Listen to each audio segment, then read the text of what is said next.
இந்த வீடியோ பார்த்துட்டு இருக்கீங்க அப்படின்னாலே நீங்க விவசாயியா தான் இருப்பீங்க. ஸோ இந்த வீடியோவில் இருக்க இந்த ரொட்டேட்டர் பார்த்தீங்கன்னா பெரிய டாப்லிங்கோட பேக் டோர்லையும் பார்த்தீங்கன்னா எல்லா ஆங்கிள் வச்சு நம்ம பார்த்தீங்கன்னா நம்ம கொடுத்துருக்கோம்.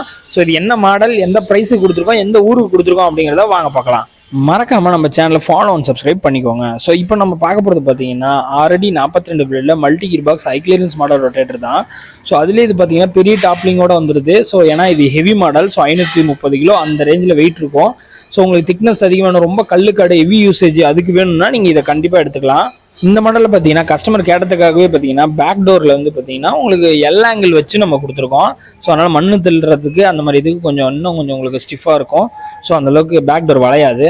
ஆயில் சீல் பிரச்சனை எல்லாம் வரக்கூடாதுன்னே மெக்கானிக்கல் டெல்டா ஆயில் சீல் தான் நம்ம யூஸ் பண்ணுறோம். அதுக்கும் 1000 மணி நேரம் வாரண்டியோட வரும். கீர் பாக்ஸுமே 1 இயர் வாரண்டியோட தான் வருது. ஸோ இந்த ஹெவி மாடலில் 4 ஸ்ப்ரிங்குமே நம்ம போட்டிருக்கோம். ஸோ பார்த்தீங்கன்னா உங்களுக்கு தெரியும், கஸ்டமர் கேட்டதுக்காகவே அந்த மாதிரி கஸ்டமைஸ் பண்ணி கொடுத்துருக்கோம். இப்படி மெக்கானிக்கல் டெல்டா ஆயில் சீலாக இருக்கட்டும், மல்டி கீர் பாக்ஸ் மாடலாக இருக்கட்டும், அதே மாதிரி பெரிய டாப்லிங், அதே மாதிரி எல்லா ஆங்கிள் வந்து பேக் டோர் வச்சு தரதா இருக்கட்டும், 4 ஸ்ப்ரிங்காக இருக்கட்டும், இந்த மாதிரி நிறைய கஸ்டமைஸ் ஒர்க்கோட செஞ்சு கொடுத்து 1,06,000 பார்த்தீங்கன்னா இந்த ரொட்டேட்டர் கொடுத்துருக்கோம்.